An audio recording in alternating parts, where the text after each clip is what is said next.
Previous lecture ਦੇ ਵਿੱਚ ਆਪਾਂ ਨਿਆਂ ਦੇ ਜਿਹੜੇ ਅਰਥ ਸੀ, ਨਿਆਂ ਦੀਆਂ ਪਰਿਭਾਸ਼ਾਵਾਂ, ਨਿਆਂ ਦੀਆਂ ਵਿਸ਼ੇਸ਼ਤਾਵਾਂ, ਨਿਆਂ ਦੇ ਬੁਨਿਆਦੀ ਸਿਧਾਂਤਾਂ ਬਾਰੇ ਪੜ੍ਹਿਆ ਸੀ। ਇਸ ਲੈਕਚਰ ਦੇ ਵਿੱਚ ਆਪਾਂ ਨਿਆਂ ਦੇ ਜਿਹੜੇ ਵੱਖ-ਵੱਖ ਪੱਖ ਹੈਗੇ ਆ ਉਹਨਾਂ ਬਾਰੇ ਪੜ੍ਹਾਂਗੇ। ਸਭ ਤੋਂ ਪਹਿਲਾਂ ਜਿਹੜਾ ਪੱਖ ਹੈਗਾ ਏ ਉਸ ਦੇ ਬਾਰੇ ਪੜ੍ਹਦੇ ਹੈਗੇ ਆ, ਨਿਆਂ ਦਾ ਕਾਨੂੰਨੀ ਪੱਖ। ਜਿਹੜੇ ਨਿਆਂ ਅਤੇ ਜਿਹੜੇ ਕਾਨੂੰਨ ਹੈ ਉਹ ਆਪਸ ਦੇ ਵਿੱਚ ਇੰਟਰਲੇਟਡ ਹੁੰਦੇ ਹੈਗੇ, ਉਹਨਾਂ ਦਾ ਆਪਸ ਦੇ ਵਿੱਚ ਗਹਿਰਾ ਸੰਬੰਧ ਹੁੰਦਾ ਹੈਗਾ ਏ।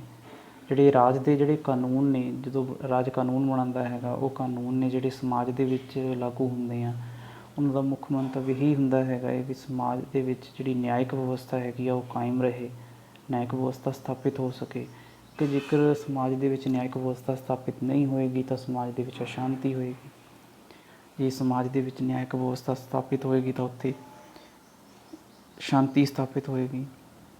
ਇਸ ਤੋਂ ਇਲਾਵਾ ਜਿਹੜਾ ਰਾਜ ਦਾ ਵਿਵਹਾਰ ਵੀ ਹੈਗਾ ਏ ਉਹ ਵੀ ਨਿਆਂ 'ਤੇ ਆਧਾਰਿਤ ਹੁੰਦਾ ਹੈਗਾ ਹੈ, ਕਿਉਂਕਿ ਨਿਆਂ ਦੇ ਜਿਹੜੇ ਭਿੰਨ ਭਿੰਨ ਜਿਹੜੇ ਸਿਰਲੇਖ ਹੈਗੇ ਆ ਨਿਆਂ ਦੇ ਕਾਨੂੰਨੀ ਪੱਖ ਦੇ, ਉਹਨਾਂ ਬਾਰੇ ਪੜ੍ਹਦੇ ਹੈਗੇ ਆ। ਫਸਟ ਹੈ ਜੀ, ਸਮਾਜ ਵਿੱਚ ਜਿਹੜੀ ਨਿਆਂ ਸਥਾਪਿਤ ਕਰਨ ਦੇ ਲਈ ਬਣਾਏ ਗਏ ਜਿਹੜੇ ਕਾਨੂੰਨ ਨੇ ਉਹ ਨਿਆਂ ਸੰਗਤ ਹੋਣੇ ਚਾਹੀਦੇ ਹੈਗੇ ਆ। ਉਹ ਜਨਤਾ ਦੇ ਹਿੱਤਾਂ ਦੇ ਅਨੁਸਾਰ ਹੋਣੇ ਚਾਹੀਦੇ ਆ, ਉਹਨਾਂ ਨੂੰ ਹਿੱਤਾਂ ਨੂੰ ਮੁੱਖ ਰੱਖ ਕੇ ਬਣਾਏ ਹੋਣੇ ਚਾਹੀਦੇ ਆ। ਜਨਤਾ ਦੇ ਜਿਹੜੇ ਇੰਟਰਸਟ ਹੈਗੇ ਆ ਉਹਨਾਂ ਦੇ ਵਿਰੁੱਧ ਨਹੀਂ ਹੋਣੇ ਚਾਹੀਦੇ। ਇਸ ਤੋਂ ਇਲਾਵਾ ਜਿਹੜੇ ਕਾਨੂੰਨ ਨੇ ਲੋਕਾਂ ਦੇ ਪ੍ਰਤੀਨਿਧੀਆਂ ਦੁਆਰਾ ਬਣਾਏ ਹੋਣੇ ਚਾਹੀਦੇ ਆ। ਲੋਕਾਂ ਦੇ ਪ੍ਰਤੀਨਿਧੀ ਜਿਹੜੇ ਲੋਕਾਂ ਦੁਆਰਾ ਚੁਣੇ ਜਾਂਦੇ ਹੈਗੇ ਆ, ਜਿਸ ਤਰ੍ਹਾਂ MLAs ਹੋ ਗਏ, member of legislative assembly, member of parliaments, ਕਿਤੇ ਜਿਹੜੇ ਉਹੀ ਕਾਨੂੰਨ ਨਿਆਂ ਸੰਗਤ ਮੰਨੇ ਜਾਂਦੇ ਹੈਗੇ ਆ ਜਿਹੜੇ ਲੋਕਾਂ ਦੇ ਪ੍ਰਤੀਨਿਧੀਆਂ ਦੁਆਰਾ ਬਣਾਏ ਜਾਂਦੇ ਹੈਗੇ ਆ। ਇਸ ਲਈ ਜ਼ਰੂਰੀ ਹੈ ਕਿ ਜਿਹੜੇ ਕਾਨੂੰਨ ਨੇ ਉਹ ਲੋਕਾਂ ਦੇ ਪ੍ਰਤੀਨਿਧੀਆਂ ਦੁਆਰਾ ਬਣਾਏ ਜਾਣੇ ਚਾਹੀਦੇ ਨੇ। ਕਿ ਕਾਨੂੰਨ ਦਾ ਨਿਆਂ ਸੰਗਤ ਹੋਣਾ ਹੀ ਜ਼ਰੂਰੀ ਨਹੀਂ ਹੈ, ਸਗੋਂ ਅਧਿਕਾਰੀਆਂ ਅਤੇ ਨਿਆਂਪਾਲਕਾਂ ਦੁਆਰਾ ਜਿਹੜਾ ਨਿਆਂ ਹੈ ਕਾਨੂੰਨ ਦੇ ਅਨੁਸਾਰ ਕੀਤਾ ਜਾਣਾ ਵੀ ਜ਼ਰੂਰੀ ਹੈ। ਇੰਪਲੀਮੈਂਟੇਸ਼ਨ ਵੀ ਬਹੁਤ ਜ਼ਰੂਰੀ ਹੈਗੀ ਆ ਕਾਨੂੰਨਾਂ ਦੀ। ਜੇਕਰ ਸਹੀ ਤਰੀਕੇ ਨਾਲ ਇੰਪਲੀਮੈਂਟੇਸ਼ਨ ਹੋਏਗੀ ਉਸ ਦੇ ਨਤੀਜੇ ਵੀ ਸਹੀ ਵਧੀਆ ਮਿਲਣਗੇ ਆਪਾਂ ਨੂੰ। ਜਿਹੜੀ ਨਿਆਂ ਹੈਗਾ ਏ, ਨਿਆਂ ਦੇ ਲਈ ਜ਼ਰੂਰੀ ਹੈਗਾ ਵੀ ਜਿਹੜੇ ਕਾਨੂੰਨ ਹੈਗੇ ਆ ਉਹ ਸਹੀ ਤਰੀਕੇ ਦੇ ਨਾਲ ਅਧਿਕਾਰੀਆਂ ਦੁਆਰਾ ਲਾਗੂ ਕੀਤੇ ਜਾਣ, ਜਿਹੜੇ ਲੋਕ ਨੇ ਉਹਨਾਂ ਨੂੰ ਫੋਲੋ ਕਰਨ। ਪੁਰਾਤਨ ਸਮੇਂ ਦੇ ਵਿੱਚ ਕੀ ਹੁੰਦਾ ਸੀ, ਜਿਹੜੇ ਰਾਜੇ ਮਹਾਰਾਜੇ ਹੁੰਦੇ ਸੀ ਉਹਨਾਂ ਦੇ ਬੋਲ ਹੀ ਕੀ ਬਣ ਜਾਂਦੇ ਸੀ, ਕਾਨੂੰਨ ਬਣ ਜਾਂਦੇ ਸੀ। ਉਹਨਾਂ ਦੇ ਅਨੁਸਾਰ ਹੀ ਉਹ ਆਪਣੇ ਅਨੁਸਾਰ ਹੀ ਨਿਆਂ ਕਰ ਦਿੰਦੇ ਸੀ। ਕੋਈ ਕਾਨੂੰਨ ਤਾਂ ਹੁੰਦਾ ਹੈ ਨਹੀਂ ਸੀ, ਲੋਕਾਂ ਦੇ ਪ੍ਰਤੀਨਿਧੀਆਂ ਦੁਆਰਾ ਬਣਾਇਆ ਗਿਆ, ਰਾਜਿਆਂ ਮਹਾਰਾਜਿਆਂ ਦੇ ਦੁਆਰਾ ਬਣਾਏ ਗਏ ਕਾਨੂੰਨ ਹੁੰਦੇ ਸੀ। ਪਰ ਹੁਣ ਲੋਕਾਂ ਦੇ ਜਿਹੜੇ ਪ੍ਰਤੀਨਿਧੀ ਹੈਗੇ ਆ ਉਹਨਾਂ ਦੁਆਰਾ ਬਣਾਏ ਗਏ ਕਾਨੂੰਨ ਹੈਗੇ ਆ, ਉਹਨਾਂ ਕਾਨੂੰਨਾਂ ਦੇ ਅਨੁਸਾਰ ਹੀ ਨਿਆਂਪਾਲਿਕਾ ਜਿਹੜੇ ਜੱਜ ਹੁੰਦੇ ਹੈਗੇ ਆ ਉਹ ਨਿਆਂ ਕਰਦੇ ਹੈਗੇ ਆ। ਅੱਗੇ ਸਜ਼ਾ ਅਤੇ ਕਾਨੂੰਨ ਦਾ ਆਪਸ ਵਿੱਚ ਗੂੜ੍ਹਾ ਸੰਬੰਧ ਹੁੰਦਾ ਹੈਗਾ। ਜਿਹੜੀ ਸਜ਼ਾ ਹੁੰਦੀ ਹੈਗੀ ਆ ਉਸ ਦਾ ਮੁੱਖ ਮੰਤਵ ਹੈ ਉਹ ਨਿਆਇਕ ਵਿਵਸਥਾ ਕਾਇਮ ਕਰਨਾ ਹੁੰਦਾ ਹੈਗਾ। ਇਸ ਦਾ ਉਦੇਸ਼ ਵਿਅਕਤੀ ਨੂੰ ਦੰਡ ਦੇਣਾ ਨਹੀਂ, ਸਗੋਂ ਉਸ ਦਾ ਸੁਧਾਰ ਕਰਨਾ ਹੁੰਦਾ ਹੈਗਾ। ਗਾਂਧੀ ਜੀ ਨੇ ਵੀ ਕਿਹਾ ਸੀ ਕਿ ਇਹਦੇ ਵੀ ਜਿਹੜਾ ਅਪਰਾਧੀ ਹੁੰਦਾ ਹੈ, ਕੋਈ ਵੀ ਜਨਮਜਾਤ ਅਪਰਾਧੀ ਨਹੀਂ ਹੁੰਦਾ ਹੈਗਾ। ਜੇਕਰ ਕੋਈ ਕ੍ਰਾਈਮ ਕਰਦਾ ਹੈਗਾ ਏ ਤਾਂ ਜੇਕਰ ਉਸਨੂੰ ਸਜ਼ਾ ਦਿੱਤੀ ਜਾਂਦੀ ਹੈਗੀ ਆ, ਉਸਨੂੰ ਸਜ਼ਾ ਜਲੀਲ ਕਰਨ ਦੇ ਲਈ ਦਿੱਤੀ ਨਹੀਂ ਜਾਣੀ ਚਾਹੀਦੀ, ਉਸਨੂੰ ਹਿਊਮਿਲੇਟ ਕਰਨ ਦੇ ਲਈ ਨਹੀਂ ਦਿੱਤੀ ਜਾਣੀ ਚਾਹੀਦੀ, ਸਗੋਂ ਉਸ ਦੇ ਵਿੱਚ ਜਿਹੜਾ ਅਪਰਾਧੀਪਨ ਹੈਗਾ ਉਸ ਨੂੰ ਖ਼ਤਮ ਕਰਨ ਦੇ ਲਈ ਦਿੱਤੀ ਜਾਣੀ ਚਾਹੀਦੀ ਹੈ, ਉਸ ਦੇ ਵਿੱਚ ਸੁਧਾਰ ਕਰਨ ਦੇ ਲਈ ਦਿੱਤੀ ਜਾਣੀ ਚਾਹੀਦੀ ਹੈ, ਤਾਂ ਕਿ ਇੱਕ ਚੰਗਾ ਵਿਅਕਤੀ ਬਣ ਸਕੇ ਭਵਿੱਖ ਦੇ ਵਿੱਚ। ਕਿ ਕਾਨੂੰਨੀ ਨਿਆਂ ਯਕੀਨੀ ਬਣਾਉਣ ਦੇ ਲਈ ਲੋੜੀਂਦੀਆਂ ਸ਼ਰਤਾਂ ਕਿਹੜੀਆਂ ਨੇ? ਕਾਨੂੰਨ ਵਿਅਕਤੀ ਦੀ ਤਰਕਸ਼ੀਲਤਾ ਦੇ ਉੱਤੇ ਆਧਾਰਿਤ ਹੋਣੇ ਚਾਹੀਦੇ ਨੇ। ਜੇਕਰ ਵਿਅਕਤੀ ਦੀ ਤਰਕਸ਼ੀਲਤਾ ਦੇ ਉੱਤੇ ਆਧਾਰਿਤ ਨਹੀਂ ਹੈਗੇ ਤਾਂ ਕਾਨੂੰਨੀ ਨਿਆਂ ਸੰਭਵ ਨਹੀਂ ਹੈਗਾ। ਸਮਾਜ ਦੀਆਂ ਕਦਰਾਂ ਕੀਮਤਾਂ ਅਤੇ ਰੀਤੀ ਰਿਵਾਜ਼ਾਂ ਦੇ ਅਨੁਸਾਰ ਹੋਣੇ ਚਾਹੀਦੇ ਨੇ ਜਿਹੜੇ ਕਾਨੂੰਨ ਨੇ। ਹਰੇਕ ਸਮਾਜ ਦੀਆਂ ਕੁਝ ਵੈਲਿਊਜ਼ ਹੁੰਦੀਆਂ ਨੇ, ਕੁਝ ਟਰਡੀਸ਼ਨਸ ਹੁੰਦੀਆਂ ਨੇ, ਉਹ ਕਾਨੂੰਨ ਨੂੰ ਜ਼ਰੂਰ ਪ੍ਰਭਾਵਿਤ ਕਰਦੀਆਂ ਨੇ। ਕੁਝ ਕਾਨੂੰਨ ਤਾਂ ਇਹਨਾਂ ਟਰਡੀਸ਼ਨ ਅਤੇ ਵੈਲਿਊਜ਼ ਦੇ ਅਨੁਸਾਰ ਹੀ ਬਣੇ ਹੁੰਦੇ ਹੈਗੇ ਆ। ਕਿਉਂਕਿ ਕਾਨੂੰਨ ਦੇ ਸਾਹਮਣੇ ਸਾਰੇ ਵਿਅਕਤੀ ਸਮਾਨ ਹੋਣੇ ਚਾਹੀਦੇ ਨੇ। ਕਾਨੂੰਨੀ ਨਿਆਂ ਦੇ ਲਈ ਇਹ ਵੀ ਜ਼ਰੂਰੀ ਹੈਗਾ ਹੈ ਕਿ ਪਹਿਲਾਂ ਵੀ ਆਪਾਂ ਵੈਸੇ ਪੜ੍ਹਿਆ ਹੋਇਆ ਹੈਗਾ ਹੈ, ਕਾਨੂੰਨ ਦੇ ਸਾਹਮਣੇ ਸਾਰੇ ਵਿਅਕਤੀ ਸਮਾਨਤਾ ਪਾਵੇ। ਕਿ ਵੀ ਕਾਨੂੰਨ ਕਿਸੇ ਦੇ ਨਾਲ ਵੀ ਕੋਈ ਵੀ ਡਿਸਕ੍ਰੀਮੀਨੇਸ਼ਨ ਨਹੀਂ ਕਰਦਾ ਹੈਗਾ, ਜਾਤ ਦੇ ਆਧਾਰ 'ਤੇ, ਧਰਮ ਦੇ ਆਧਾਰ 'ਤੇ, ਲਿੰਗ ਦੇ ਆਧਾਰ 'ਤੇ।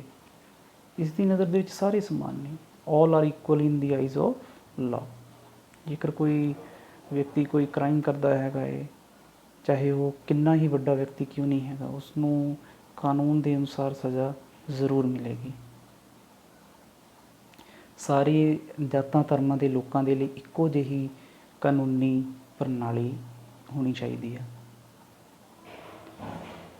ਆਪਣੇ ਦੇਸ਼ ਦੇ ਵਿੱਚ ਵੀ ਬਹੁਤ ਸਾਰੇ ਜਾਤਾਂ ਧਰਮਾਂ ਦੇ ਲੋਕ ਪਾਏ ਜਾਂਦੇ ਹੈਗੇ ਆ। ਆਪਣੇ ਇੱਕੋ ਜਿਹੀ ਜਿਹੜੀ ਜੁਡੀਸ਼ੀਅਲ ਸਿਸਟਮ ਹੈਗਾ ਉਹ ਇੱਕੋ ਕਿਸਮ ਦਾ ਹੈਗਾ ਹੈ। ਇਹ ਜ਼ਰੂਰੀ ਹੋਣਾ ਚਾਹੀਦਾ ਕਿ ਵੀ ਜੇ ਕਾਨੂੰਨੀ ਨਿਆਂ ਸਥਾਪਿਤ ਕਰਨਾ ਹੈਗਾ ਤਾਂ ਇੱਕੋ ਜਿਹੀ ਕਾਨੂੰਨੀ ਪ੍ਰਣਾਲੀ ਹੋਣੀ ਚਾਹੀਦੀ ਹੈ ਸਾਰੇ ਧਰਮਾਂ ਜਾਤਾਂ ਦੇ ਲੋਕਾਂ ਦੇ ਲਈ। ਸਸਤੀ ਅਤੇ ਯੋਗ ਨਿਆਂ ਪ੍ਰਣਾਲੀ ਹੋਣੀ ਚਾਹੀਦੀ ਹੈ। ਸਸਤੀ ਤੋਂ ਭਾਵ ਨਿਆਂ ਪ੍ਰਣਾਲੀ ਕੋਈ ਕੋਸਟਲੀ ਨਹੀਂ ਹੋਣੀ ਚਾਹੀਦੀ। ਇਹ ਨਹੀਂ ਹੋਣਾ ਚਾਹੀਦਾ ਵੀ ਜਿਹੜੇ ਆਮ ਲੋਕ ਨੇ, ਗਰੀਬ ਲੋਕ ਨੇ, ਉਹ ਨਿਆਂ ਪ੍ਰਾਪਤ ਹੀ ਨਾ ਕਰ ਸਕਣ। ਸਰਕਾਰ ਨੇ ਇਸ ਦੇ ਲਈ ਵਿਵਸਥਾ ਕੀਤੀ ਹੈਗੀ ਆ। ਸਰਕਾਰ ਨੇ ਉਹਨਾਂ ਨੂੰ ਫ੍ਰੀ ਲੀਗਲ ਏਡ ਪ੍ਰੋਵਾਈਡ ਕਰਾਉਣੀ ਸ਼ੁਰੂ ਕਰ ਦਿੱਤੀ ਹੈਗੀ ਹੈ। ਕੁਝ ਕੇਸਾਂ ਦੇ ਵਿੱਚ ਤਾਂ ਸਰਕਾਰ ਉਹਨਾਂ ਨੂੰ ਗਰੀਬ ਲੋਕਾਂ ਨੂੰ ਵਕੀਲ ਵੀ ਪ੍ਰੋਵਾਈਡ ਕਰਵਾਉਂਦੀ ਹੈਗੀ ਆ। ਯੋਗ ਨਿਆਂ ਪ੍ਰਣਾਲੀ ਹੈਗੀ ਹੈ। ਜਿਹੜੇ ਜੱਜ ਹੈਗੇ ਆ ਉਹ ਕੰਪੀਟੀਟਿਵ ਐਗਜ਼ਾਮਾਂ ਦੇ ਰਾਹੀਂ ਚੁਣੇ ਜਾਂਦੇ ਹੈਗੇ ਆ, ਯੋਗ ਹੁੰਦੇ ਹੈਗੇ ਆ। ਕੋਈ ਰਾਜਨੀਤਿਕ ਆਧਾਰਾਂ 'ਤੇ ਨਹੀਂ ਚੁਣੇ ਜਾਂਦੇ ਹੈਗੇ। ਉਹ ਸੁਤੰਤਰ ਅਤੇ ਨਿਰਪੱਖ ਨਿਆਂਪਾਲਿਕਾ ਹੋਣੀ ਚਾਹੀਦੀ ਹੈ। ਇਸ ਦੇ ਲਈ ਸੁਤੰਤਰ ਅਤੇ ਨਿਰਪੱਖ ਨਿਆਂਪਾਲਿਕਾ ਤੋਂ ਭਾਵ ਨਿਆਂਪਾਲਿਕਾ ਕਾਰਜਪਾਲਿਕਾ ਦੇ ਅਧੀਨ ਨਹੀਂ ਹੋਣੀ ਚਾਹੀਦੀ ਹੈਗੀ। ਨਿਰਪੱਖ ਹੋਣੀ ਚਾਹੀਦੀ ਹੈ। ਕਿਸੇ ਪਾਰਟੀ ਨਾਲ ਸੰਬੰਧਿਤ ਨਹੀਂ ਹੋਣੀ ਚਾਹੀਦੀ ਹੈਗੀ ਨਿਆਂਪਾਲਿਕਾ। ਕੋਈ ਜੱਜ ਪਾਰਟੀ ਨਾਲ ਸੰਬੰਧ ਨਹੀਂ ਰੱਖਦਾ ਹੋਣਾ ਚਾਹੀਦਾ ਹੈਗਾ। ਕਿਉਂਕਿ ਜੇਕਰ ਉਹ ਸੁਤੰਤਰ ਅਤੇ ਨਿਰਪੱਖ ਨਹੀਂ ਹੋਏਗਾ ਤਾਂ ਕਾਨੂੰਨੀ ਨਿਆਂ ਸੰਭਵ ਨਹੀਂ ਹੈਗਾ। ਸਰਕਾਰ ਨੇ ਵੀ ਸੁਤੰਤਰਤਾ ਅਤੇ ਨਿਰਪੱਖਤਾ ਯਕੀਨੀ ਬਣਾਉਣ ਦੇ ਲਈ ਨਿਆਂਪਾਲਿਕਾ ਦੀ ਬਹੁਤ ਸਾਰੇ ਪ੍ਰਬੰਧ ਕੀਤੇ ਹਨ। ਜੱਜਾਂ ਨੂੰ ਵਧੀਆ ਤਨਖਾਹ ਦਿੱਤੀ ਜਾਂਦੀ ਹੈਗੀ ਆ। ਉਹਨਾਂ ਦਾ ਜਿਹੜਾ ਕਾਰਜਕਾਲ ਹੈਗਾ, ਟੈਨਿਓਰ ਹੈਗਾ ਹੈ, ਉਹ ਫਿਕਸਡ ਹੈਗਾ ਹੈ। ਉਹਨਾਂ ਨੂੰ ਇੱਕ ਨਿਸ਼ਚਿਤ ਕਾਰਜਕਾਲ ਤੋਂ ਪਹਿਲਾਂ ਪਦਵੀ ਤੋਂ ਨਹੀਂ ਹਟਾਇਆ ਜਾ ਸਕਦਾ ਜਾਂ ਹਟਾਏ ਜਾਣ ਦੀ ਵਿਧੀ ਬਹੁਤ ਔਖੀ ਹੈਗੀ ਉਹਨਾਂ ਨੂੰ। ਜਿਹੜੇ ਸੁਪਰੀਮ ਕੋਰਟ ਦੇ ਜੱਜ ਨੇ ਉਹ 65 ਸਾਲ ਦੀ ਏਜ ਤੱਕ ਆਪਣੀ ਪਦਵੀ 'ਤੇ ਕਾਇਮ ਰਹਿ ਸਕਦੀਆਂ। ਹਾਈ ਕੋਰਟ ਦੇ ਜੱਜ 62 ਸਾਲ ਤੱਕ ਆਪਣੀ ਪਦਵੀ 'ਤੇ ਕਾਇਮ ਰਹਿ ਸਕਦੇ ਹੈਗੇ ਆ। ਨਿਆਂ ਦਾ ਰਾਜਨੀਤਿਕ ਪੱਖ। ਕਿਸੇ ਵੀ ਵਿਅਕਤੀ ਨੂੰ ਰਾਜਨੀਤਿਕ ਅਧਿਕਾਰਾਂ ਤੋਂ ਵਾਂਝਿਆ ਨਹੀਂ ਰੱਖਿਆ ਜਾ ਸਕਦਾ ਹੈਗਾ। ਸਾਰੇ ਵਿਅਕਤੀਆਂ ਨੂੰ ਰਾਜਨੀਤਿਕ ਅਧਿਕਾਰ ਪ੍ਰਦਾਨ ਕਰਨਾ ਹੀ ਰਾਜਨੀਤਿਕ ਨਿਆਂ ਹੈ। ਜਦੋਂ ਆਪਾਂ ਕਿਸੇ ਵਿਅਕਤੀ ਨੂੰ ਰਾਜਨੀਤਿਕ ਜਾਂ ਕਿਸੇ ਵਰਗ ਨੂੰ ਰਾਜਨੀਤਿਕ ਅਧਿਕਾਰਾਂ ਤੋਂ ਵਾਂਝੇ ਰੱਖਦੇ ਹਾਂ ਤਾਂ ਉਹਨੂੰ ਆਪਾਂ ਰਾਜਨੀਤਿਕ ਨਿਆਂ ਪ੍ਰਦਾਨ ਨਹੀਂ ਕਰ ਰਹੇ। ਨਿਆਂ ਦੇ ਰਾਜਨੀਤਿਕ ਪੱਖ ਦੇ ਲਈ ਜ਼ਰੂਰੀ ਹੈਗਾ ਕਿ ਸਾਰੇ ਵਿਅਕਤੀਆਂ ਨੂੰ ਰਾਜਨੀਤਿਕ ਅਧਿਕਾਰ ਪ੍ਰਾਪਤ ਹੋਣ ਸਮਾਨ ਰੂਪ ਦੇ ਵਿੱਚ। ਰਾਜਨੀਤਿਕ ਨਿਆਂ ਯਕੀਨੀ ਬਣਾਉਣ ਦੇ ਲਈ ਜ਼ਰੂਰੀ ਸ਼ਰਤਾਂ ਕਿਹੜੀਆਂ ਕੰਡੀਸ਼ਨਸ ਨੇ ਉਹ ਪੜ੍ਹਦੇ ਹੈਗੇ ਆ। ਰਾਜਨੀਤਿਕ ਨਿਆਂ ਯਕੀਨੀ ਬਣਾਉਣ ਦੇ ਲਈ ਸਭ ਤੋਂ ਪਹਿਲਾਂ ਸਰਕਾਰ ਦੀ ਆਲੋਚਨਾ ਕਰਨ ਦਾ ਅਧਿਕਾਰ। ਆਪਾਂ ਸਰਕਾਰ ਦੀ ਆਲੋਚਨਾ ਕਰ ਸਕਦੇ ਹੈਗੇ ਹਾਂ। ਸਰਕਾਰ ਦੀ ਆਲੋਚਨਾ ਕਰਨ ਦਾ ਅਧਿਕਾਰ ਹੋਣਾ ਚਾਹੀਦਾ ਆਪਣੇ ਦੇ ਕੋਲ। ਇਹ ਔਰਲੀ ਵੀ ਹੋ ਸਕਦੀ ਹੈ, ਵਰਬਲੀ ਵੀ ਹੋ ਸਕਦੀ ਹੈ ਆਲੋਚਨਾ। ਤੁਸੀਂ ਲਿਖ ਕੇ ਵੀ ਕਰ ਸਕਦੇ ਹੋ ਕਿਸੇ ਅਖਬਾਰ, ਨਿਊਜ਼ਪੇਪਰ,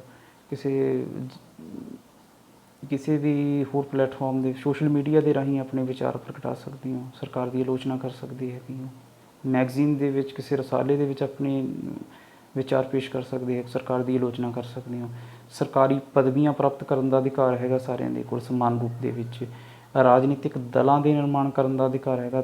ਜੇਕਰ ਕੋਈ ਵਿਅਕਤੀ ਚਾਹੇ ਰਾਜਨੀਤਿਕ ਦਲ ਵੀ ਬਣਾ ਸਕਦਾ ਹੈਗਾ। ਜ਼ਰੂਰੀ ਨਹੀਂ ਹੈਗਾ ਕਿ ਜਿਸ ਦੇ ਕੋਲ ਜੋ ਇਨਫਲੂਐਂਸ਼ੀਅਲ ਵਿਅਕਤੀ ਹੁੰਦੇ ਹੈਗੇ ਆ ਉਹੀ ਰਾਜਨੀਤਿਕ ਦਲਾਂ ਦਾ ਨਿਰਮਾਣ ਕਰ ਸਕਦੇ। ਇੱਕ ਕਾਮਨ ਵਿਅਕਤੀ ਵੀ ਰਾਜਨੀਤਿਕ ਦਲ ਦਾ ਨਿਰਮਾਣ ਕਰ ਸਕਦਾ ਹੈਗਾ ਹੈ। ਸਰਵਜਨਕ ਬਾਲਗ ਮਤ ਅਧਿਕਾਰ ਹੋਣਾ ਚਾਹੀਦਾ ਹੈ। ਯੂਨੀਵਰਸਲ ਅਡਲਟ ਫਰੈਂਚਾਈਜ਼ ਹੋਣਾ ਚਾਹੀਦਾ ਹੈ ਸਾਰੇ ਵਿਅਕਤੀਆਂ ਦੇ ਕੋਲ ਜਿਹੜੇ ਇੱਕ ਨਿਸ਼ਚਿਤ ਉਮਰ ਪਾਰ ਕਰ ਚੁੱਕੇ ਨੇ। ਉਹਨਾਂ ਦੇ ਲਈ ਬਾਲਗ ਮਤ ਦਾ ਅਧਿਕਾਰ ਹੋਣਾ ਜ਼ਰੂਰੀ ਹੈਗਾ ਹੈ। ਹਰੇਕ ਦੇਸ਼ ਦੇ ਵਿੱਚ ਇਹ ਏਜ ਵੱਖੋ ਵੱਖਰੀ ਰੱਖੀ ਗਈ ਹੈਗੀ ਹੈ। ਜਿਵੇਂ ਇੰਡੀਆ ਦੇ ਵਿੱਚ 18 ਸਾਲ ਏਜ ਹੋਣ 'ਤੇ ਸਾਰਿਆਂ ਨੂੰ ਬਾਲਗ ਮਤ ਦਾ ਅਧਿਕਾਰ ਦਿੱਤਾ ਜਾਂਦਾ ਹੈਗਾ ਹੈ, ਵੋਟ ਦਾ ਅਧਿਕਾਰ ਦਿੱਤਾ ਜਾਂਦਾ ਹੈਗਾ ਹੈ। ਇਹ ਜ਼ਰੂਰੀ ਹੈ ਕਿ ਰੋਸ ਕਰਨ ਦਾ ਅਧਿਕਾਰ। ਰੋਸ ਕਰਨ ਦਾ ਅਧਿਕਾਰ ਜੇਕਰ ਤੁਸੀਂ ਕਿਸੇ ਸਰਕਾਰ ਦੀ ਕਿਸੇ ਪੋਲਿਸੀ ਤੁਹਾਨੂੰ ਵਧੀਆ ਨਹੀਂ ਲੱਗਦੀ ਹੈਗੀ, ਤੁਸੀਂ ਸਹਿਮਤ ਨਹੀਂ ਹੈਗੇ ਸਰਕਾਰ ਦੀ ਕਿਸੇ ਪੋਲਿਸੀ ਦੇ ਨਾਲ, ਕਿਸੇ ਕੰਮ ਦੇ ਨਾਲ, ਤਾਂ ਤੁਸੀਂ ਸ਼ਾਂਤਮਈ ਢੰਗ ਦੇ ਨਾਲ ਰੋਸ ਪ੍ਰਦਰਸ਼ਨ ਵੀ ਕਰ ਸਕਦੇ ਹੈਗੇ ਹੋ। ਇਸ ਦੀ ਆਪਾਂ ਰੀਸੈਂਟ ਐਗਜ਼ਾਮਪਲ ਲੈ ਸਕਦੇ ਹੈਗੇ ਹਾਂ।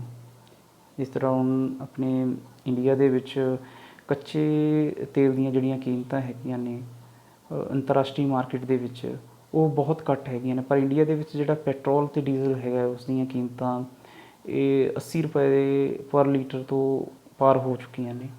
ਸਰਕਾਰ ਕੱਚੇ ਤੇਲ ਨੂੰ ਬਹੁਤ ਘੱਟ ਰੇਟ 'ਤੇ ਖਰੀਦ ਰਹੀ ਹੈ, ਪਰ ਆਪਾਂ ਨੂੰ ਜਿਹੜਾ ਡੀਜ਼ਲ ਪੈਟਰੋਲ ਹੈ ਉਹ ਬਹੁਤ ਮਹਿੰਗਾ ਦੇ ਰਹੀ ਹੈਗੀ ਹੈ। ਹੁਣ ਕੁਝ ਲੋਕਾਂ ਨੂੰ ਇਹ ਚੀਜ਼ ਨਹੀਂ ਪਸੰਦ ਆਈ ਹੈਗੀ, ਤਾਂ ਉਹਨਾਂ ਨੇ ਸ਼ਾਂਤਮਈ ਢੰਗ ਦੇ ਨਾਲ ਸਰਕਾਰ ਦਾ ਵਿਰੋਧ ਕਰਨਾ ਸ਼ੁਰੂ ਕਰ ਦਿੱਤਾ, ਰੋਸ ਪ੍ਰਦਰਸ਼ਨ ਕਰਨੇ ਸ਼ੁਰੂ ਕਰ ਦਿੱਤੇ। ਕਈ ਜਿਹੜੇ ਮੰਤਰੀ ਨੇ ਜਾਂ MLA ਨੇ ਜਾਂ ਹੋਰ ਅਧਿਕਾਰੀ ਹੈਗੇ ਆ, ਉਹਨਾਂ ਦੇ ਘਰ ਦੇ ਸਾਹਮਣੇ ਉਹਨਾਂ ਨੇ ਸ਼ਾਂਤਮਈ ਢੰਗ ਦੇ ਨਾਲ ਪ੍ਰਦਰਸ਼ਨ ਕੀਤਾ। ਕੁਝ ਸਾਈਕਲਾਂ ਦੇ ਉੱਤੇ ਜਾਂ ਰਕਸ਼ਿਆਂ ਨੂੰ ਚਲਾ ਕੇ ਆਪਣੇ ਵੱਖਰੇ ਢੰਗ ਦੇ ਨਾਲ ਆਪਣਾ ਰੋਸ ਪ੍ਰਦਰਸ਼ਨ ਕਰ ਰਹੇ ਨੇ। ਕਿ ਲੋਕਤੰਤਰੀ ਸ਼ਾਸਨ ਪ੍ਰਣਾਲੀ ਦਾ ਹੋਣਾ ਜ਼ਰੂਰੀ ਹੈ ਰਾਜਨੀਤਿਕ ਨਿਆਂ ਦੇ ਲਈ, ਕਿਉਂਕਿ ਜਿਹੜੇ ਰਾਜਨੀਤਿਕ ਅਧਿਕਾਰ ਹੈਗੇ ਆ ਬਾਕੀ ਸ਼ਾਸਨ ਪ੍ਰਣਾਲੀਆਂ ਦੇ ਵਿੱਚ ਵੀ ਰਾਜਨੀਤਿਕ ਅਧਿਕਾਰ ਮਿਲੇ ਹੋ ਸਕਦੇ ਹੈਗੇ ਆ, ਪਰ ਜਿੰਨੇ ਰਾਜਨੀਤਿਕ ਅਧਿਕਾਰ ਲੋਕਤੰਤਰੀ ਸ਼ਾਸਨ ਪ੍ਰਣਾਲੀ ਵਿੱਚ ਮਿਲੇ ਹੁੰਦੇ ਹੈਗੇ ਆ ਕਿਸੇ ਹੋਰ ਸ਼ਾਸਨ ਪ੍ਰਣਾਲੀ ਦੇ ਵਿੱਚ ਉਹ ਇੰਨੇ ਸੰਭਵ ਨਹੀਂ ਹੈਗੇ। ਇਸੇ ਲਈ ਰਾਜਨੀਤਿਕ ਪ੍ਰਣਾਲੀ ਦੇ ਨਾਲ ਇਹਦਾ ਕਲੋਜ਼ ਰਿਲੇਸ਼ਨਸ਼ਿਪ ਹੈਗਾ ਰਾਜਨੀਤਿਕ ਨਿਆਂ ਦਾ। ਜਿਸ ਤਰ੍ਹਾਂ ਇੰਡੀਆ ਦੇ ਵਿੱਚ ਲੋਕਤੰਤਰੀ ਸ਼ਾਸਨ ਪ੍ਰਣਾਲੀ ਹੈਗੀ ਆ, ਇੱਥੇ ਲੋਕਾਂ ਨੂੰ ਸਾਰੇ ਤਰ੍ਹਾਂ ਦੇ ਰਾਜਨੀਤਿਕ ਅਧਿਕਾਰ ਸਮਾਨ ਰੂਪ ਦੇ ਵਿੱਚ ਮਿਲੇ ਹੋਏ ਹੈਗੇ ਆ। ਨਿਆਂ ਦਾ ਸਮਾਜਿਕ ਪੱਖ।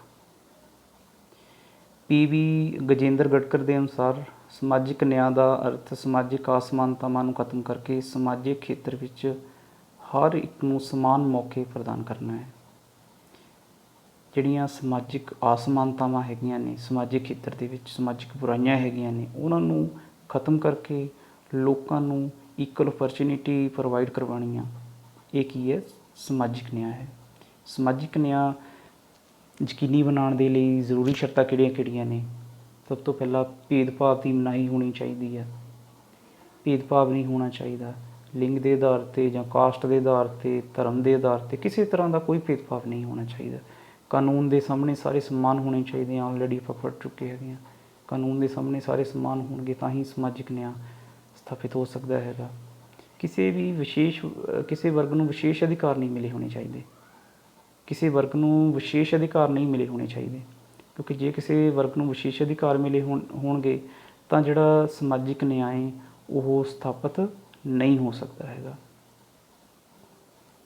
ਸਮਾਜ ਦੇ ਕਮਜ਼ੋਰ ਵਰਗਾਂ ਲਈ ਵਿਸ਼ੇਸ਼ ਸਹੂਲਤਾਂ ਹੋਣੀਆਂ ਚਾਹੀਦੀਆਂ ਨੇ।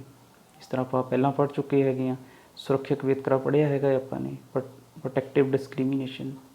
ਉਸ ਦੇ ਵਿੱਚ ਜਿਹੜੇ ਸਮਾਜ ਦੇ ਕਮਜ਼ੋਰ ਵਰਗ ਹੈਗੇ ਆ ਉਹਨਾਂ ਦੇ ਲਈ ਵਿਸ਼ੇਸ਼ ਸਹੂਲਤਾਂ ਪ੍ਰੋਵਾਈਡ ਕਰਵਾਈਆਂ ਗਈਆਂ ਨੇ। ਇਸ ਤੋਂ ਇਲਾਵਾ ਜਿਹੜੇ ਕੁਝ ਹੋਰ ਵਰਗ ਹੈਗੇ ਆ ਕਮਜ਼ੋਰ ਵਰਗ, ਜਿਸ ਤਰ੍ਹਾਂ ਜਿਹੜੇ ਓਲਡ ਏਜ ਪਰਸਨਸ ਹੈਗੇ ਆ ਉਹਨਾਂ ਦੇ ਲਈ, ਜਿਹੜੇ ਡਿਸੇਬਲਡ ਪਰਸਨ ਹੈਗੇ ਆ ਉਹਨਾਂ ਦੇ ਲਈ ਵਿਸ਼ੇਸ਼ ਸਹੂਲਤਾਂ ਨੇ ਸਰਕਾਰ ਨੇ ਪ੍ਰੋਵਾਈਡ ਕਰਵਾਈਆਂ ਹੋਈਆਂ।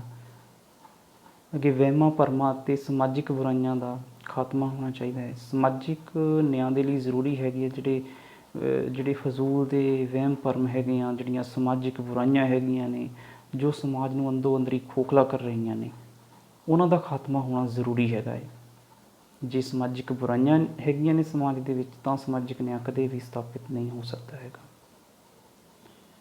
ਜਾਤੀ ਪ੍ਰਥਾ ਨਹੀਂ ਹੋਣੀ ਚਾਹੀਦੀ। ਮੋਸਟ ਇੰਪੋਰਟੈਂਟ ਹੈ ਜੀ ਜਾਤੀ ਪ੍ਰਥਾ, ਕਿਉਂਕਿ ਜਾਤੀ ਪ੍ਰਥਾ ਅੱਜ ਦੇ ਸਮਾਜ ਦੇ ਵਿੱਚ ਅੱਜ ਵੀ ਮੌਜੂਦ ਹੈਗੀ ਹੈ ਕਿਸੇ ਨਾ ਕਿਸੇ ਰੂਪ ਦੇ ਵਿੱਚ। ਖਾਸ ਕਰਕੇ ਆਪਣੀ ਇੰਡੀਆ ਦੀ ਗੱਲ ਕਰਦੇ ਹੈਗੇ ਆ, ਇੱਥੇ ਸੰਵਿਧਾਨ ਨੇ ਭਾਵੇਂ ਜਾਤੀ ਪ੍ਰਥਾ ਖਤਮ ਕਰ ਦਿੱਤੀ ਹੈ, ਬਟ ਅੱਜ ਵੀ ਇਹ ਕਿਸੇ ਨਾ ਕਿਸੇ ਰੂਪ ਦੇ ਵਿੱਚ ਪਿੰਡਾਂ ਸ਼ਹਿਰਾਂ ਹਰੇਕ ਕਿਤੇ ਨਾ ਕਿਤੇ ਇਹ ਜ਼ਰੂਰ ਮੌਜੂਦ ਹੈਗੀ ਆ। ਇਸ ਨੂੰ ਜਾਤੀ ਪ੍ਰਥਾ ਨੂੰ ਖਤਮ ਕਰਨਾ ਚਾਹੀਦਾ ਹੈਗਾ। ਜਦੋਂ ਤੱਕ ਜਾਤੀ ਪ੍ਰਥਾ ਹੈਗੀ ਆ ਉਦੋਂ ਤੱਕ ਜਿਹੜਾ ਸਮਾਜਿਕ ਨਿਆਂ ਹੈ ਉਹ ਆਪਾਂ ਨਹੀਂ ਕਹਿ ਸਕਦੇ ਵੀ ਸਮਾਜਿਕ ਨਿਆਂ ਲੋਕਾਂ ਨੂੰ ਪ੍ਰਾਪਤ ਹੋ ਸਕਦਾ ਹੈ। ਉਸ ਦੇ ਲਈ ਜ਼ਰੂਰੀ ਹੈਗਾ ਹੈ ਜਾਤੀ ਪ੍ਰਥਾ ਬਿਲਕੁਲ ਹੀ ਖਤਮ ਹੋਣੀ ਚਾਹੀਦੀ ਹੈ। ਨਿਆਂ ਦਾ ਆਰਥਿਕ ਪੱਖ। MC ਸੀਤਲਵਾਦ ਦੇ ਅਨੁਸਾਰ ਆਰਥਿਕ ਨਿਆਂ ਦਾ ਅਰਥ ਲੋਕਾਂ ਨੂੰ ਧਨ ਪ੍ਰਦਾਨ ਕਰਨ ਲਈ ਅਤੇ ਜੀਵਨ ਲਈ ਉਸ ਦੀ ਵਰਤੋਂ ਕਰਨ ਦੇ ਸਮਾਨ ਅਹੁਦੇ ਪ੍ਰਦਾਨ ਕਰਨ ਤੋਂ ਹੈ। ਜਿਹੜੇ ਵਿਅਕਤੀ ਅੰਗਹੀਣ ਬਜ਼ੁਰਗ ਬੇਕਾਰ ਹਨ ਅਤੇ ਧਨ ਪ੍ਰਾਪਤ ਨਹੀਂ ਕਰ ਸਕਦੇ ਦੀ ਸਮਾਜ ਦੁਆਰਾ ਜਿਉਣ ਲਈ ਸਹਾਇਤਾ ਕੀਤੀ ਜਾਣੀ ਚਾਹੀਦੀ ਹੈ। ਦੇਖੋ, ਸਮਾਜ ਦੇ ਨਿਆਂ ਦੇ ਆਰਥਿਕ ਪੱਖ ਤੋਂ ਭਾਵ ਇਹ ਨਹੀਂ ਹੈਗਾ ਕਿ ਸਾਰਿਆਂ ਨੂੰ ਸਮਾਨ ਰੂਪ ਦੇ ਵਿੱਚ ਆਪਾਂ ਇੱਕੋ ਜਿਹਾ ਧਨ ਦੇ ਦਈਏ ਸਮਾਨ ਰੂਪ ਦੇ ਵਿੱਚ। ਨਹੀਂ, ਇਹ ਸੰਭਵ ਨਹੀਂ ਹੈਗਾ। ਆਰਥਿਕ ਨਿਆਂ ਦੇ ਲਈ ਜ਼ਰੂਰੀ ਹੈਗਾ ਇਹ ਕਿ ਲੋਕਾਂ ਨੂੰ ਉਹ ਸਮਾਨ ਅਵਸਰ ਦਿੱਤੇ ਜਾਣ ਜਿਸ ਦੇ ਨਾਲ ਉਹ ਕੈਪੇਬਲ ਹੋ ਸਕਣ ਧਨ ਕਮਾਉਣ ਦੇ ਲਈ, ਆਪਣੀਆਂ ਜਿਹੜੀਆਂ ਜ਼ਰੂਰਤਾਂ ਨੇ ਉਹ ਪੂਰੀਆਂ ਕਰ ਸਕਣ। ਇਸ ਤੋਂ ਇਲਾਵਾ ਸਮਾਜ ਦੇ ਵਿੱਚ ਕੁਝ ਵਰਗ ਅਜਿਹੇ ਹੈਗੇ ਹਨ ਜਿਹੜੇ ਕਮਜ਼ੋਰ ਹੈਗੇ ਆ, ਜਿਸ ਤਰ੍ਹਾਂ ਅੰਗਹੀਣ ਬਜ਼ੁਰਗ ਬੇਕਾਰ ਪਰਸਨਸ ਹੈਗੇ ਆ, ਜਿਹੜੇ ਧਨ ਪ੍ਰਾਪਤ ਆਪਣੇ ਆਪ ਨਹੀਂ ਕਰ ਸਕਦੇ। ਸਮਾਜ ਦੁਆਰਾ ਉਹਨਾਂ ਨੂੰ ਜਿਉਣ ਦੇ ਲਈ ਸਹਾਇਤਾ ਕਰਨੀ ਚਾਹੀਦੀ ਹੈ ਉਹਨਾਂ ਦੀ। ਆਰਥਿਕ ਨਿਆਂ ਯਕੀਨੀ ਬਣਾਉਣ ਦੇ ਲਈ ਕੁਝ ਜ਼ਰੂਰੀ ਸ਼ਰਤਾਂ ਹੈਗੀਆਂ ਨੇ, ਜਿਹੜੀਆਂ ਕੰਡੀਸ਼ਨਸ ਹੈਗੀਆਂ ਨੇ। ਮੁੱਢਲੀਆਂ ਲੋੜਾਂ ਦੀ ਪ੍ਰਾਪਤੀ ਹੋਣੀ ਚਾਹੀਦੀ ਹੈਗੀ ਆ। ਮੁੱਢਲੀਆਂ ਲੋੜਾਂ ਕਿਹੜੀਆਂ ਹੁੰਦੀਆਂ ਨੇ? ਰੋਟੀ, ਕੱਪੜਾ ਅਤੇ ਮਕਾਨ। ਜੇ ਲੋਕਾਂ ਦੇ ਕੋਲ ਰੋਟੀ, ਕੱਪੜਾ, ਮਕਾਨ ਨਹੀਂ ਹੈਗਾ ਤਾਂ ਉੱਥੇ ਆਰਥਿਕ ਨਿਆਂ ਕਦੇ ਵੀ ਨਹੀਂ ਮਿਲ ਸਕਦਾ ਉਹਨਾਂ ਨੂੰ। ਇਸ ਦੇ ਲਈ ਜ਼ਰੂਰੀ ਹੈਗਾ ਹੈ ਆਰਥਿਕ ਨਿਆਂ ਦੇ ਲਈ ਕਿ ਲੋਕਾਂ ਦੇ ਕੋਲ ਰੋਟੀ, ਕੱਪੜਾ ਅਤੇ ਮਕਾਨ ਜਿਹੜੀਆਂ ਸਹੂਲਤਾਂ ਹੈਗੀਆਂ ਨੇ ਉਹ ਜ਼ਰੂਰ ਹੋਣ। ਉਹਨਾਂ ਦੀਆਂ ਜਿਹੜੀਆਂ ਮੁੱਢਲੀਆਂ ਜ਼ਰੂਰਤਾਂ ਨੇ ਉਹ ਪੂਰੀਆਂ ਹੁੰਦੀਆਂ ਹੋਣ। ਹਰ ਵਿਅਕਤੀ ਦੇ ਲਈ ਕੰਮ ਦਾ ਅਧਿਕਾਰ ਹੋਣਾ ਚਾਹੀਦਾ। ਵਿਅਕਤੀ ਨੂੰ ਜੀਵਨ ਨਿਰਵਾਹ ਦੇ ਲਈ ਪੈਸੇ ਦੀ ਜ਼ਰੂਰਤ ਹੈਗੀ ਆ। ਉਹ ਪੈਸਾ ਕਿੱਥੋਂ ਪ੍ਰਾਪਤ ਕਰੇਗਾ? ਕੰਮ ਕਰਕੇ। ਉਹਨੂੰ ਕੰਮ ਪ੍ਰੋਵਾਈਡ ਕਰਵਾਉਣਾ ਕਿਸ ਦਾ ਫਰਜ਼ ਹੈਗਾ? ਇਹ ਸਰਕਾਰ ਦਾ। ਸਰਕਾਰ ਨੂੰ ਇਹ ਚਾਹੀਦਾ ਹੈਗਾ ਕਿ ਹਰੇਕ ਵਿਅਕਤੀ ਨੂੰ ਉਸ ਦੀ ਯੋਗਤਾ ਦੇ ਅਨੁਸਾਰ ਕੰਮ ਪ੍ਰੋਵਾਈਡ ਕਰਵਾਉਣਾ ਚਾਹੀਦਾ, ਉਹਨੂੰ ਕੰਮ ਦੇਣਾ ਚਾਹੀਦਾ ਹੈਗਾ ਤਾਂ ਜੋ ਉਹ ਆਪਣੇ ਪੈਰਾਂ 'ਤੇ ਖੜ੍ਹੇ ਹੋ ਸਕਣ।